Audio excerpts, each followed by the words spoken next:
Le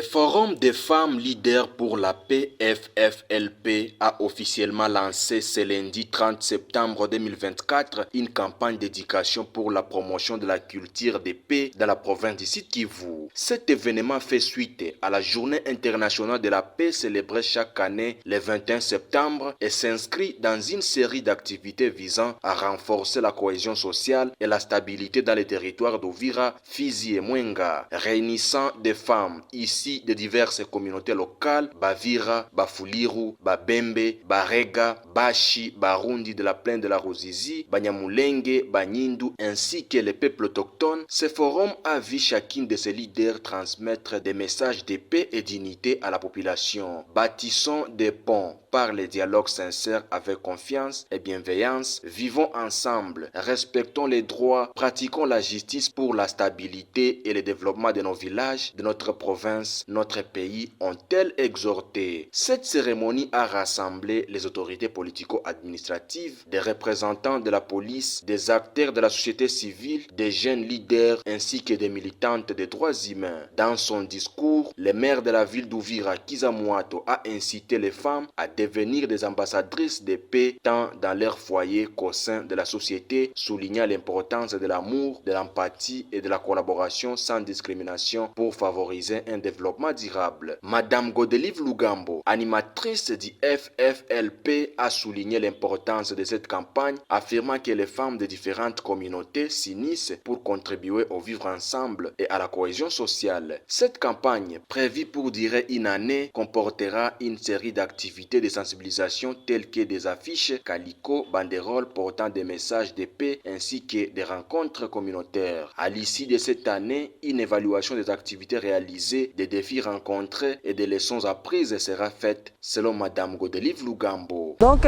aujourd'hui, le Forum des femmes leaders de paix célèbre la Journée internationale de la paix, le vivre ensemble, le dialogue, l'amour du prochain, l'empathie, pour que nous puissions avoir le développement. Nous sommes censés d'être ensemble sans discrimination de race, de l'âge, de religion et le reste.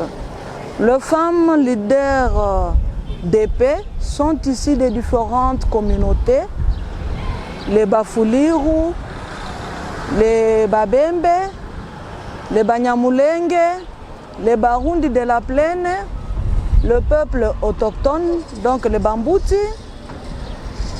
les Banyindu, j'ai dit les Banyamulenge aussi, et les Bavira. Donc ce sont des femmes qui œuvrent pour la paix.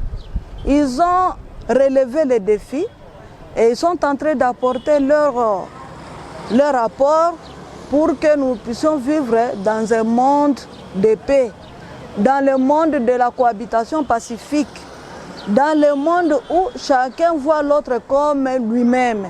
Et c'est ça même l'empathie, se placer à la place de l'autre. Et c'est cette journée que nous commençons au mois de septembre 2024 et on va faire une année. Et vers septembre 2025, si Dieu nous prêtera vie, on va évaluer les effets, sinon même les impacts. Et ces femmes, je peux dire, n'ont rien comme appui, mais elles font des activités grandioses pour le vivre ensemble, pour la cohésion sociale. Cette initiative ambitieuse vise à cimenter la paix et la stabilité dans une région historiquement marquée par des conflits intercommunautaires en offrant aux femmes un rôle central dans la promotion de la cohésion sociale et le dialogue. La campagne qui s'étendra jusqu'au 30 septembre 2025 ambitionne de déposer des fondations d'une paix durable à travers l'engagement des communautés locales. Les populations d'Uvira sont appelées à se joindre à cet élan en soutenant les initiatives de paix prônées par ces femmes leaders dont l'engagement se veut un modèle de réconciliation et de développement pour toute la région du Sud Kivu.